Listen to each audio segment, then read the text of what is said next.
Okay, let's get started now. So welcome to Heron Project's webinar, Your Brain on Pot, Today's Marijuana in the Teen Brain. I did design this webinar more for teens, but if we have some adults on here too, that's great. I just wanted to make sure that everyone's aware that the material is geared more towards younger people. So let's get started. Oh, and also this is we're doing this for Red Ribbon Week, which is a great awareness campaign that we join every single year. So I'm excited to be doing this for them as well. Okay, so who's Heron Project? We're a nonprofit organization. We offer free resources and support for treatment, recovery, and prevention of substance use disorder. We were founded in 2011 by former professional basketball player Chris Heron. He's been in long-term recovery since August 1st, 2008, just hit 15 years. Super proud of him. Who am I? I'm Kristin Young. I am the clinical director for Heron Project. I also have a successful private practice on Cape Cod. I have my MSW from Boston University. I work in the field of mental health and addictive disorders for over 20 years. I should also probably note, I'm also a licensed independent clinical social worker in the state of Massachusetts. So I have the highest tier of licensure. I specialize in addiction, recovery, trauma, chronic mental health issues, and issues related to adolescence. Okay, so before we get going, a couple of housekeeping items. You guys can feel free to throw questions in the Q&A box at the bottom as we go. I will try to get to them. I might not get to them all. It all depends on where I'm at. But at the end, I will come back to them if I miss them, and we will do like a 15-minute Q&A. And while I'm doing the presentation, I'm probably going to turn off my camera. I find myself distracting. So, but I will turn it back on for the Q&A at the end. So the objectives of this webinar, hoping at the end you'll have a basic understanding of the brain during adolescence. When I was putting this together, I realized that we need to talk a little bit about brain structure and about how the teen brain differs from the adult brain in order for us to fully be able to understand the impact of any drug on the nervous system. So I'm not going to get super dense. I promise it will be accessible. I'm not going to totally geek out in science on you guys, but it's really an important part of fully understanding it all. So we also want to understand why teens are vulnerable to emotional issues and substance use disorder. We're going to learn some facts about marijuana and how it's changed over the last few decades, which is a lot. And we're hopefully going to have a better understanding of how marijuana affects the teen brain. So we got a lot to cover. So let's get started. So first, we got to talk about the brain. And the areas today that we're going to focus on in terms of teen brain development and how substances affect that and how marijuana affects that is the prefrontal cortex, which is the area right here, and the limbic system, which consists of the amygdala, which we will talk about, and the hippocampus, which I'll mention briefly when it comes to marijuana. So first, we're going to start with the limbic system. So the amygdala, which is part of the limbic system, it's in the middle of the brain, the very middle. It's one of the oldest structures. Okay, so it was one of the first areas to develop in human beings. And it's also one of the first areas to develop as we develop when we're born. So in terms of human development, it's one of the first areas to be fully developed. So it is fully developed around the age of 12. And it's where all of the emotions are centered. Okay, it's the area that gives us our emotional reactions, our feelings, and all of that. And it's important to note that it is not connected to the master control, which is the prefrontal cortex. We're going to talk about that next, but that's a really important piece. So it's subconscious. It is not able to think for itself, which is why feelings sometimes come and we don't really know why. So the hippocampus, I'm going to touch upon a little bit later, but I wanted to show it to you. It's this area right here. It's also part of the limbic system, so it's an older structure, and this plays a major role in learning and memory. Okay, let's see if I missed anything. Oh, and it's important, the limbic system, it's what keeps us alive. It's all of our innate reflexes. It's why we eat. It's why we have sex. It's really responsible for all of the factors that all of the impulses and I guess impulses is right, that keep us alive, like breathing. It's responsible for making us breathe. The things that happen that we don't really think about. Okay, my slide's not moving.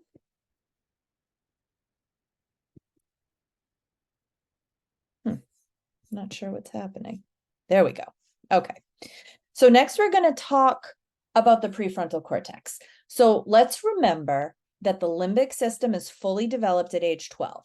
Okay, so we are feeling emotions to the full extent that we can, the same way that any adult feels emotions, by the time we're 12 years old.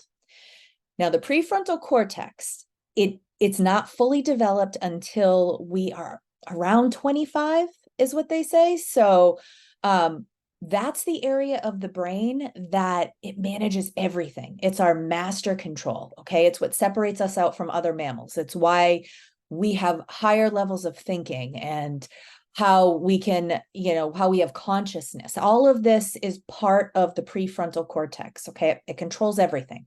It's also the place that mitigates emotions. So it's also the place that manages our emotions. So we can't control that fully developed amygdala that we talked about earlier. We cannot fully control until we're about 25. So from 12 to 25, we really are still developing the ability to control all of that, which is why we see our teens very impulsive. Okay, they're making impulsive decisions, they're driving fast, they're using drugs, they're taking risks, and you see, and we're going to talk about this in a second, you see boys start to punch holes in walls, girls become very emotional. They can't mitigate those emotions until they're about 25. It's also really important to note that it does continue to develop more and more and more the longer we go. So the older we are. So an 18-year-old is going to be able to access that cortex a lot better than a 13-year-old.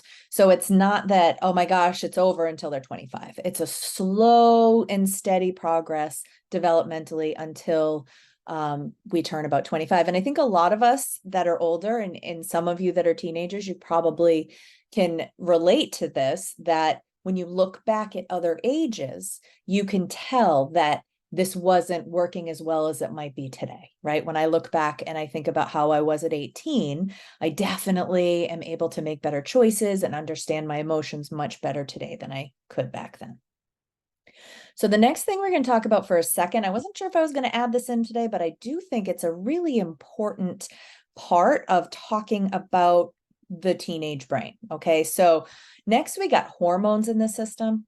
So we have a fully developed emotional center. So they're teens, you're feeling emotions, you're feeling them really, really, really strongly. Okay, you don't have that master control yet to be able to manage those emotions. And now let's throw some hormones on top of that. Right, so our brains don't see hormones at all until we hit puberty, which is for some kids as early as 12. So we've never seen them. Our brains have never seen them until that point. So let's talk about what that does to the human. So estrogen, it's responsible for puberty in females. It controls the menstrual cycle, which we know. It aids in control of cholesterol. It protects bones. And here's the most important part in terms of today's talk. It affects the brain. Okay, so estrogen, which your brain has never seen, you've got all that other stuff going on that we already talked about. And now you got mood swings, right? You can feel really good one moment, really bad the next. You can be happy and then crying. This is when a lot of our teenage girls will storm off over almost nothing, slam their doors. It's very causes a lot of emotional variability, right? Up and down. And this is obviously, as we get older and we get more control with that prefrontal cortex, right? That master control. As we get more control of that, we can control this better, which is why a 16-year-old girl has more of that, and a 30-year-old woman can typically control it better. The estrogen's still causing this, but the brain can now manage it. So now let's talk about testosterone. It's the main hormone responsible for puberty in males, creates a voice deepening and growth of body hair, promotes muscle mass, increases sex drive, and it also affects the brain, right? So same things we talked about in girls, but in boys, testosterone creates aggression, okay? It does create some mood swings, but typically not the same as what happens with females. It's usually more anger and some sadness, right? So this is when all of a sudden our boys start punching holes in walls or getting into fights. Their brains aren't yet ready to manage those even stronger emotions that are now coming from the amygdala, right? Coming from that center of the brain that's created by this hormone, right? And again, you see more impulsive behavior, you see more fighting and things like that in boys when they're younger. Oftentimes what you hear from parents and for the teens out there, this is, if you ever feel like, oh my God, I don't know what's happening to me. I don't know why I'm doing this. I don't know why I'm like this, right? Because oftentimes what happens is this is all happening inside your brain. You can't really manage it well. You're hurting the people you love, right? Emotionally and even sometimes physically, and you don't know why, and you think you're a bad person, right? You're not. You're not a bad person at all. And for the parents that wonder where my, sweet little kid went, they're still in there.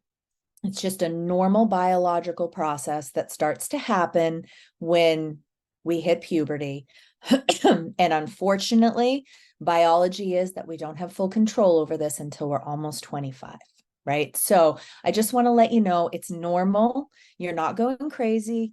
You probably need to give your teens a little extra time. And for the teens out there, you need to take a breath. When you feel this happening, take a breath, walk away, take a walk. Explain this to your parents if they're not here today, your parents or your guardians, whoever's in your life. Try to let them know that this is happening, not to get out of things, okay? Don't start using this to be able to manipulate the people around you, because I know sometimes we do that when we're teens, but use it just as an educational tool. So your parents will let you walk away and take a breather, okay? Because this is the stuff, this is when it gets really hard, okay? And so what does all this mean? The teen is literally wired to feel very strong feelings by the age of 12 without the full ability to manage those emotions until around 25, right? So we gotta, as adults, we have to sort of act as the prefrontal cortex for our children and for the children in our lives until they're able to do it for themselves. And for the teens, please be aware of this and allow the people in your life that you feel safe with to help you. Allow them to love you, allow them to sit and talk with you and explain why something shouldn't happen or can't happen, okay? Because you literally, it's hard to see now, but you literally need a few more years to allow your brain to be, I like to say, fully cooked, right? To be completely usable. Okay, so this right here, it leaves teens vulnerable to peer pressure, bullying, depression, anxiety, and self-medication. So self-medication is when we use drugs and alcohol, okay? And drugs and alcohol will come in and it'll hit that midbrain that we talked about earlier, and it will take care of those emotions, okay? It's gonna get rid of those really bad feelings, and it's gonna do it quickly, and it's gonna do it well, okay? But there's a lot of problems with that. So we're gonna talk about this today in terms of marijuana, but please know that this is the same no matter what drug it is, okay? All of the drugs are going to work on that midbrain. They're all going to create a dopamine release. Dopamine makes us feel good. It's a pleasure neurotransmitter, okay? It doesn't matter what drug it is, all of them do that. And when it comes in and you use it a lot, I hear all the time from all of the teens that I work with that marijuana is safe. It's natural, right? It's legal, so it's fine. And teens are telling their parents this all the time. It's not a big deal, right? Well, I'm here to tell you it actually is. So for an adult that has a fully developed brain, to go home and smoke a joint or do an edible, right? No different than them going home and having a glass of wine. I'm not going to ever tell anyone it's the best choice, because it's never the best choice, right? But it's not necessarily going to derail their whole life like it can the brain that's not fully developed. Okay, so having started off, I'm not going to sit here today and villainize marijuana, but I do want you to understand that the substance that you're dealing with for a brain that is not fully developed can create a lot of problems in adulthood. Okay, so what is marijuana? Marijuana, I'm sorry, I don't know what's happening here, is a plant that makes a substance called cannabinoids. I'm sure you guys have heard it. It's why it's called cannabis. There are more than 100 different types of cannabinoids in the marijuana plant, and there are two that are really important: THC and CBD. Okay, so tetrahydrocannabinol and cannabidiol. I think I said that right. And I showed you right here, you can see this is the chemical structures of it. And for those of you that like science, this part right here is the only real difference. Okay, and a little bit right here in this arm. But it's actually the exact same molecules, just in a different form. And they are very different. So when you guys hear about THC versus CBD, right? We hear this all the time. We want to know what that means. So THC, which is this one right here, okay? It's the psychoactive part of the marijuana plant. It's what gets you high. There are receptors in the brain. It goes in and it binds to those receptors, and it controls pain, moods, and feelings, okay? So it is going to give you that dopamine release, that neurotransmitter that makes us feel great. It's going to give you that release. The second the brain feels that release, it's going to remember it and want you to do more. Okay, this is why marijuana is addictive. We like to think it's not. That is not true. It creates an addiction because your brain is going to feel that. It's going to feel the fact that the emotions, those awful feelings that you're dealing with, are gone. It's going to remember that, and it's going to want you to do more. And remember, we talked about earlier, it's subconscious. So your brain can't think about it. You can't think about it when that's happening, right? All you can do is feel it. It's an urge, right? That's what, when people have cravings, that's what a craving is. Now, the CBD, it's not psychoactive, okay? And it's thought to bind to receptors linked to general well-being. And we're going to talk about this in a few minutes.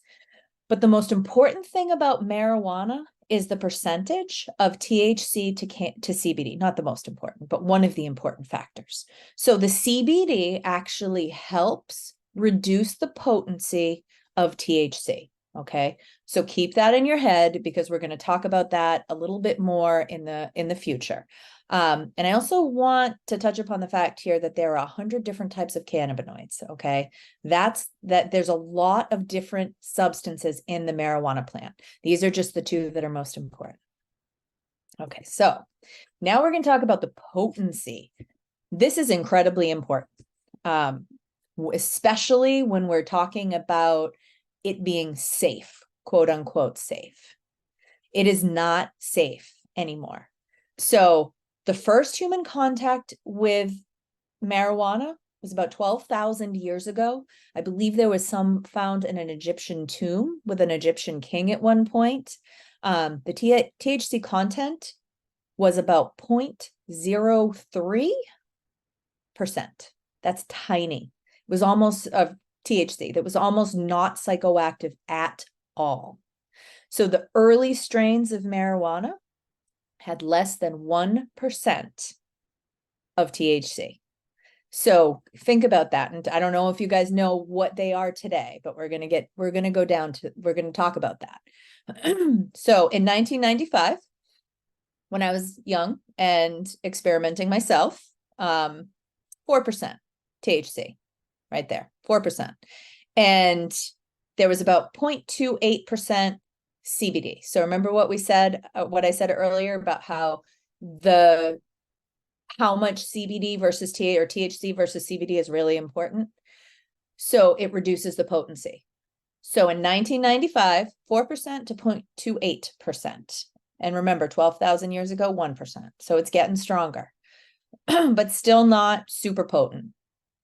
So as adults, when we think about the difference between what our teens are smoking today and that, we have to remember ours was not as potent. So 2014, 12% to 0.15%. So it's getting so much stronger. CBD is getting less and the THC is getting higher. 2017, 17 to 28% THC to 0.09 to 0.02 CBD. So 2017, completely different substance.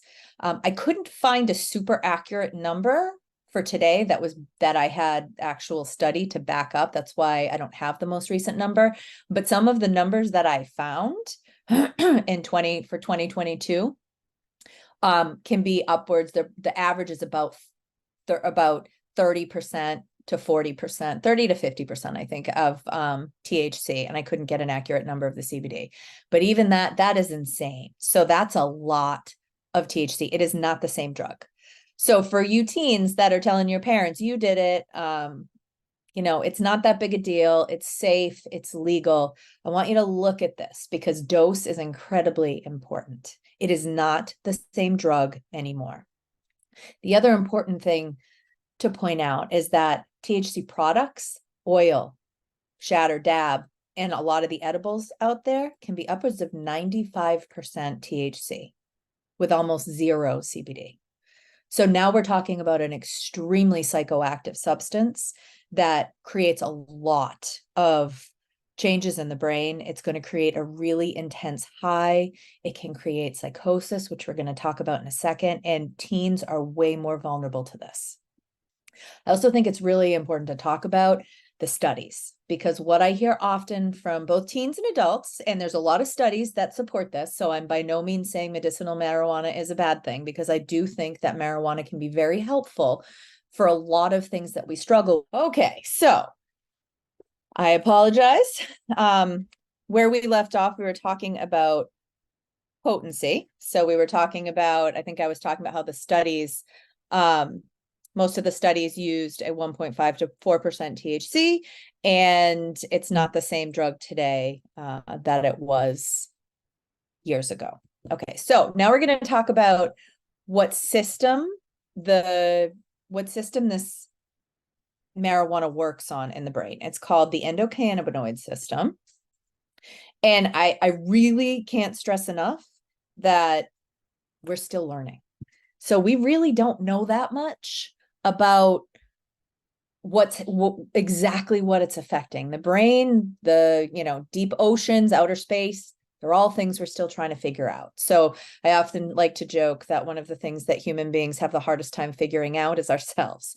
So for those of you, especially the young people on here that think, we know everything that marijuana is doing to the brain, we don't. We're still learning.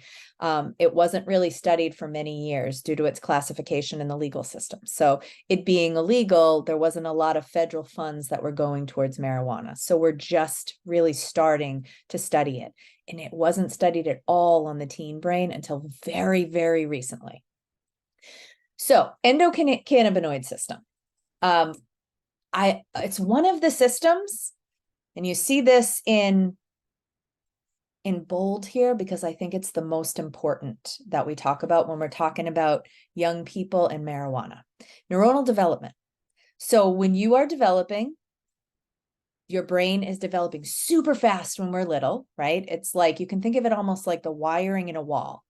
The neurons are connecting to one another. They're creating thoughts. They're creating personality. It happens very fast. Okay. And this happens, you guessed it, up until we're about in our mid-20s, and then it starts to slow down. And the endocannabinoid system is part of that wiring. Okay, it's how the neurons talk to each other, and it has something to do with how they wire to one another. So what do you think happens when that system isn't fully developed yet, when the brain isn't fully developed yet and the brain's still wiring like crazy, and the endocannabinoid system is what marijuana is affecting? It's pretty dangerous. I can't tell you, no one can tell you how this is going to affect our teens 20 years from now. So for those of you out there that think this is safe, it's really not. I always tell people, like, if you really, really, really are interested in smoking, try to put it off or put it off as long as you can. The more cooked your brain is, the better off the result will be, because we're not really sure what's going to happen, especially at these doses of marijuana, right? Let's remember, these high doses of marijuana are new.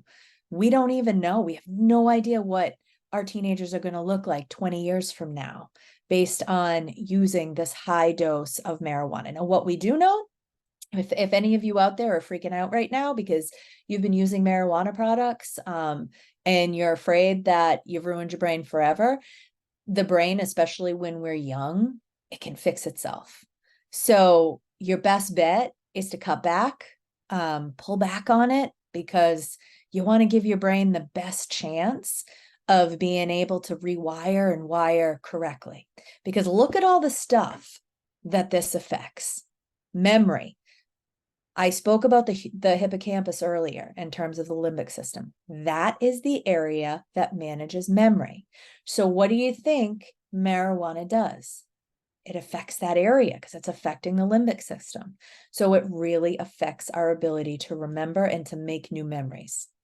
It also affects the human reproductive system. And there's some pretty significant evidence at this point that it can cause infertility, especially in males.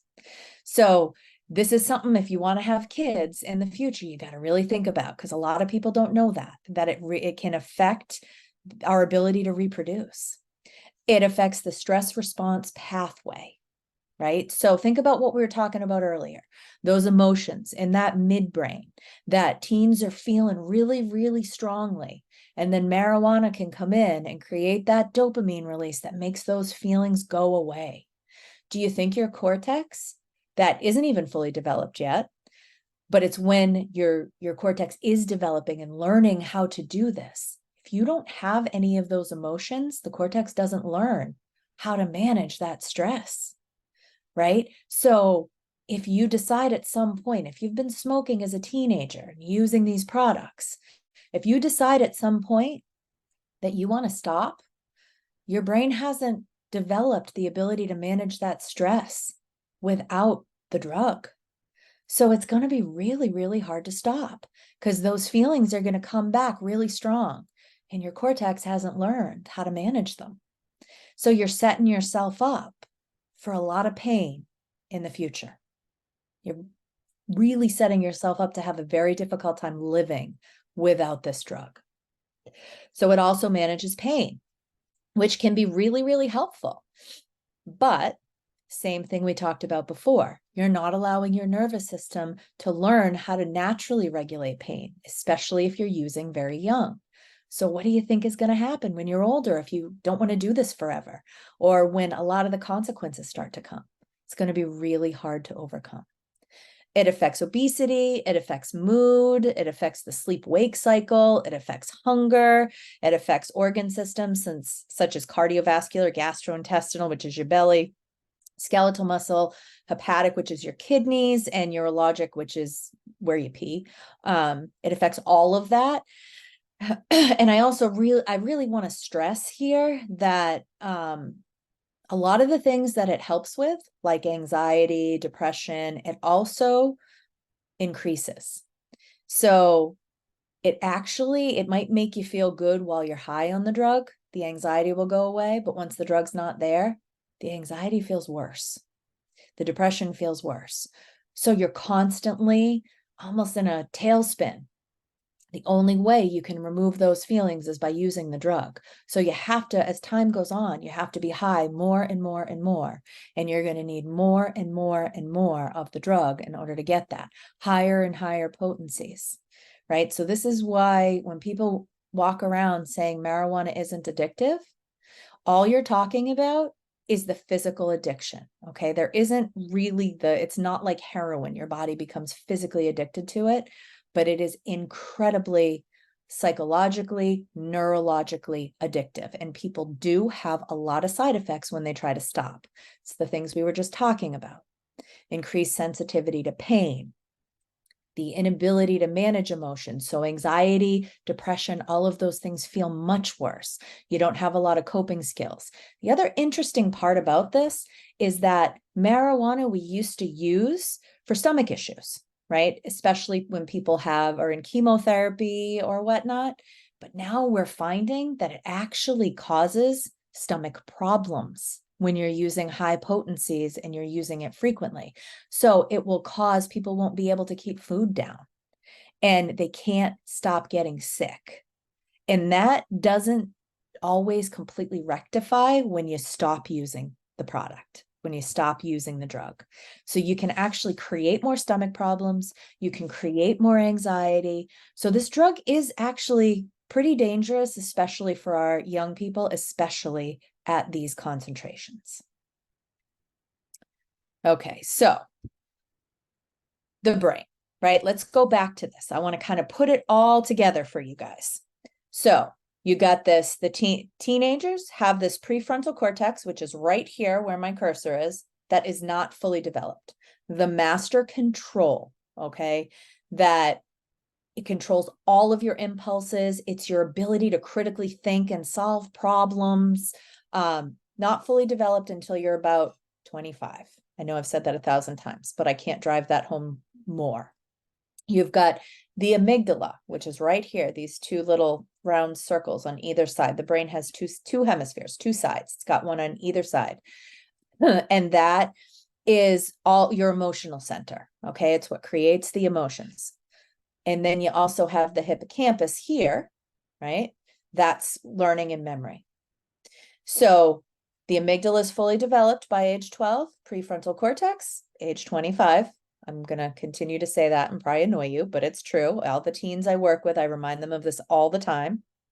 So super strong emotions from the amygdala with the inability to manage them from the prefrontal cortex. Now you got marijuana. Marijuana comes in, binds to all these receptors in both the prefrontal cortex and the amygdala, okay, and takes away those difficult feelings. It also takes away your ability to manage them because it's going to affect both of those areas. And now you feel good when you're on the drug, but you don't when you're off of it. And it's going to also affect your memory, your ability to make memories. So that's really sad because there's going to be a lot of stuff that you're not going to remember if you're using marijuana. And it can also affect memory going forward if you're using a lot. And it's affecting how the brain wires, right? And we don't really know how yet. We'll be able to tell you that in about 20 years. And unfortunately, you guys are going to be the guinea pigs for that. So we're going to be able to see once you start to age what it's done to your brain. You don't want to be a guinea pig, right? So try to push off the use as long as you possibly can.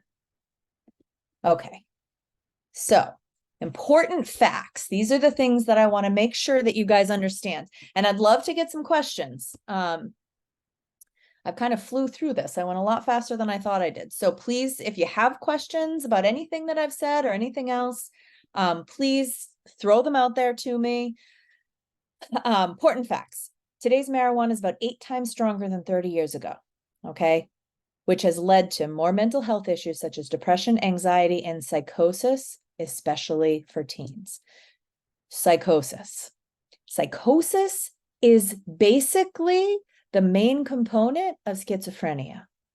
And what happens to the teenage brain frequently is that for some reason, we know this is a psychoactive substance, which means it affects the brain. And it creates the brain to start to see things that aren't there and hear things that aren't there. That's what it does. And the teen brain, because of a lot of the things we've talked about today, is very susceptible to that. So a lot of kids will end up on psychiatric wards, seeing things that aren't there and hearing things that aren't there because of marijuana. It doesn't mean it's forever, but it's very scary and it's something you don't want to go through. Okay, so just please know that marijuana is dangerous. It is not a benign substance that's natural. These potencies are not natural. 1% THC was natural. 30% is not. Okay, so It has a significantly higher risk for addiction. Okay, so marijuana is addictive. I want to drive that home to you guys. It is neurologically addictive. Your brain becomes addicted to it. 1 in 6 people who use it as a teen will become addicted. Think about how many people are in your biology class or your math class, right? So that's going to be probably 4 people, maybe 5 in each one of your classes that's using marijuana as a teenager will become addicted. And addiction means you can't stop until your life starts falling apart, right? 25 to 50% of people who use every day will become addicted. So if you're using every day, there's a pretty high chance. It's like 1 in 2 to 4 people will become addicted. And again, addiction, it takes your whole life, right? If you survive addiction, you're going to lose a lot of the things that you love. It affects brain development, and it can actually drop your IQ. This is one of the things that we're seeing, that kids our young people will have a lower IQ that they may not be able to get back, probably because of that endocannabinoid system and how it's being affected by marijuana, right? The earlier you stop, the better off you're going to be. You might be able to regain some of that back because, again, your brain can fix itself right now at a really high rate.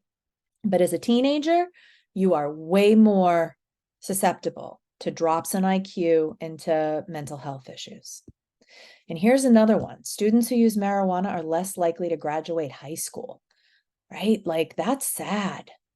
So I think you can tell why. I mean, when we go through all of this, you can see why why it would be harder to graduate high school. You got memory impairments, you got anxiety, maybe psychosis. Your brain is screaming. You know, when you wake up and you really, really, really want it, that's when you're first at risk. And before we move on to the last couple of slides, what I want to also point out to you guys is that at any point, if you're struggling or your kid is struggling, please ask for help. This is a very difficult thing to do alone. There's a lot of people out there that want to help you. Kids, go talk to your guidance counselor, talk to your parents, talk to another trusted adult if you don't feel safe in those places, a coach, a teacher.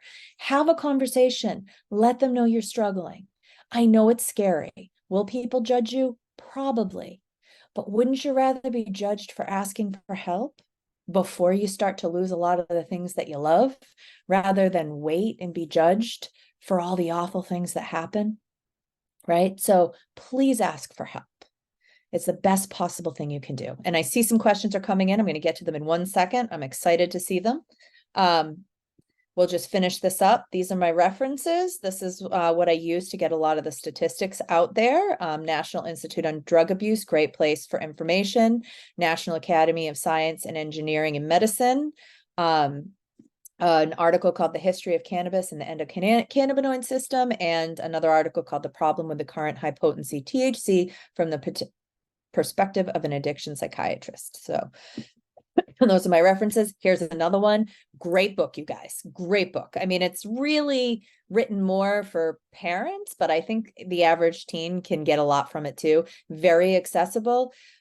She talks a lot about the adolescent brain, how the adolescent brain is different from the adult brain, how we didn't really study that for a lot of years. And she talks about how every different drug works on the brain. She talks about hormones and how that affects the brain and behavior. It's a great book. I can't stress it enough. So if you're struggling, please get this book. It will really help your family. Heron Project, this is what we offer. If you don't know much about us, we offer family support services, support groups and whatnot. We also offer help for people who are struggling. Unfortunately, at this point, it's mostly adults. But we also do have a prevention program for kids. So if there are a lot of teens on today, our Heron Project clubs, I hope you guys are here. And if you're not part of a Heron Project club, look into us, because they're awesome ways to learn some coping skills and have some fun with your friends after school, and ways that you can figure out how to manage some of those difficult emotions without drugs and alcohol.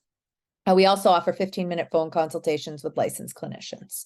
And all of this information is on our website, which, I just already went through all that. So this is for people who are struggling, who with substance use disorder that need help. Family support services are our support groups and whatnot. Team Heron Project, if you want to help us raise some money for some of our programming, there's races and all kinds of fun activities and fundraisers for people to get involved in. And then Prevention and Wellness is our Heron Project clubs, and there's a whole bunch of other things we offer as well. So take a look at our website, which is right here. It's our contact information, our phone number, and our social media. So hit us up on all the social medias. Okay, so I am going to stop sharing now, and we're going to go into a Q&A. Let me turn on my, it's not letting me start my video. So unfortunately, I can't start my video. We're having some problems, but so first question is, will you be sending out a recording of this session? Yes, we will, 100%.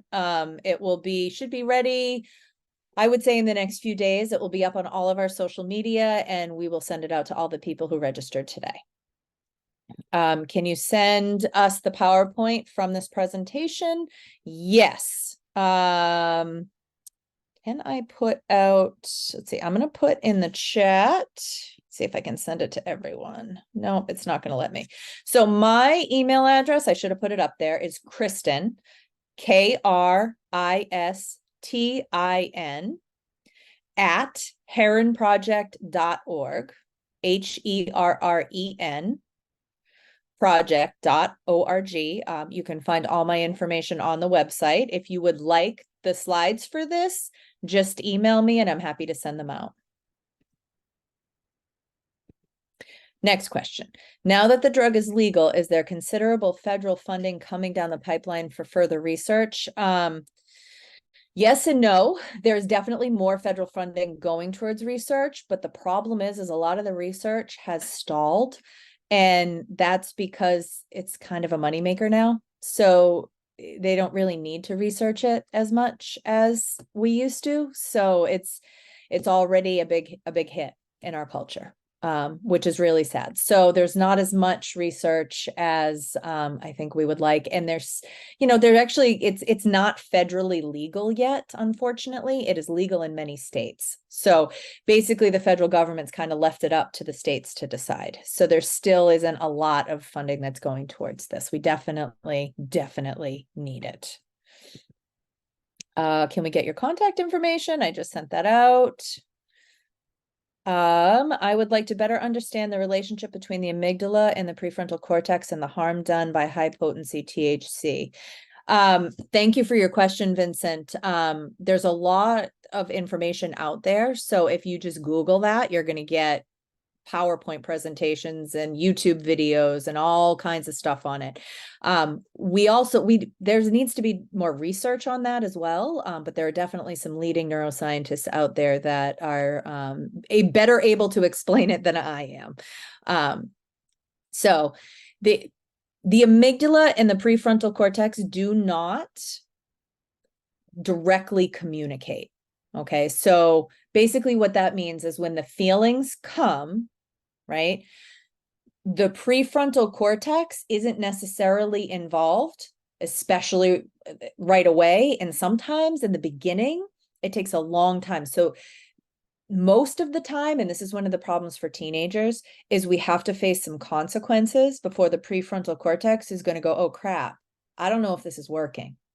So the amygdala is going to push the cravings to go use. The prefrontal cortex is not kicked in yet to go, oh my God, maybe this isn't such a good idea, because the last time this happened, we got in a car accident or we had police involvement, right? And so the craving is going to push the person to go use before the prefrontal cortex is kicked in. Now, the problem with teenagers is that's the consequences. usually typically occur more frequently for adults than teens. And this leaves them even more susceptible to addiction. Because as an adult, we'll start losing things like jobs, housing, loved ones, marriages. Our kids don't have a lot to lose yet because we're taking care of all of that for them. So I actually have done a webinar that's up on our YouTube channel on boundaries and consequences and how to manage this with teenagers. And teenagers, I would love for you to watch it too. So you can learn a little bit about why your parents do some of the things they do, right? But we have to provide those consequences as adults so that prefrontal cortex starts to kick in and go, oh my God, I don't think this is working. But it's really difficult, right? Because teens aren't responsible for a lot. So when they start using young, it takes a lot longer for them to be able to really see the loss and the consequences and be able to use that prefrontal cortex, right? And you add in the fact it's not even fully developed, and it creates a lot of problems. So, okay, I hope I answered your question. I feel like I talked a little bit in circles there, but you have described how THC retards the prefrontal cortex ability to learn how to manage moods and emotions. Yeah. And does THC send false warning signals to the amygdala? As I understand it, besides the amygdala is not only the mental center for the brain, but I gather it is in a sense the brain's watchtower to warn us if there is danger. Yes, that's a great point. Does THC cause false signals to the amygdala? THC actually will, while you're using it, will mute those signals, right? So it turns them off, kind of like if your fire alarm is going off in your house and you just unplug it as opposed to trying to figure out why it's going off, right? But then once you're off the drug, that fire alarm is going to come back on and it's going to be 3 times louder. So one of the things that I always like to point out is that, especially for teens, anxiety and depression are normal. They're not abnormal. Right? If we didn't have anxiety, none of us would get out of bed in the morning. We would just sit and watch Netflix all day, right? But the fact that I have to pay my mortgage creates enough anxiety for me to get out of bed and go out and do what I need to do. So anxiety is actually necessary for survival. And we're also human beings. We're going to be sad. We could never feel fully happy unless sometimes we were sad, right? It's part of it. We need a full range of emotions. And I'm not at all suggesting that, people don't have real biological anxiety and depression. We do. But I think we have come as a society to label any difficult feeling as abnormal and bad. And that's dangerous, especially for our kids. They have to get used to feeling. They have to get used to feeling the bad emotions as well as the good emotions. They have to learn to sit in that. And that's, our job as adults are to help them with that and allow them to kind of experience it and try to help them do it in a safe way, right? So when we come in and we take any medication that takes feelings away, that gets broken, right? So I'm not going to get into the bigger implications of that right now, but just be aware that, so a lot of these drugs are turning off the alarm system and not giving us the ability to sit and figure out why the alarm system is going off, right? And then the alarm system is going to be faulty when it comes back online because it's going to be twice as heightened because the brain's not used to even having these feelings. So I hope that helped you to understand a little bit. And I think you also had a question about it's the watchtower. It is. It's what creates fight or flight, the amygdala. So, you're walking through the woods and you get attacked by a tiger, and this is the center that's going to remember that. It's keeps us alive, right? It's fight or flight. It helps us survive that lion attack. And this is the center that does that. Unfortunately, in today's world, we're not being attacked by tigers. We have tests or difficult bosses. So that system gets triggered by those things instead of what it was originally designed for. So our brains think that we're being attacked when we're actually not in a life-threatening situation. And so there's a lot of work that we need to do to sort of undo a lot of that, right? As humans, we have to learn how to manage this new environment we're in. And this is where meditation and mindfulness and physical exercise and things like that come in. Can we get more information on boundaries and consequences and using for teenagers? Yes, Diane, that is on our YouTube channel. I did one of those a few years back. You can find it. It's called literally Boundaries and Consequences. I think it is actually on our website as well. And you're welcome, Vincent. Unplugging the fire alarm is a great analogy. Yeah, I use that a lot. A lot of people can relate to that. Diane asks, are the gummy bears tablets made from THC or CBD? A young person told me that there's a gummy bear good candy on the market. So I'm not sure, I haven't heard of that one necessarily, but you can get gummy bears with THC. You can get them with CBD. You can get them with both. All of those products are out there and available too, I think available, unfortunately, at this point. And credit to Bessel van der Kolk for the term watchtower. Yes, that he is a trauma therapist and he has some awesome stuff out there. The Body Keeps Score is a great book that he wrote. Can you repeat the statement, drugs turn off the ability to feel? Sure. So the feelings come from the amygdala, right? That's what's generating them. And when the drug comes, it creates a dopamine release. Our dopamine is our pleasure center. So we get pleasure from things like eating, sex, all the things that keep us alive. They all create dopamine releases. So we feel pleasure when we do those things. So when the drug comes in, it creates a dopamine release that actually is going to shut down that feeling, those feelings of emotion while you're high. So if you're super anxious and you smoke pot or you do an edible, you're going to get a high release of dopamine. And it's going to be a higher release of dopamine that you're going to get from sex or you're going to get from food, right?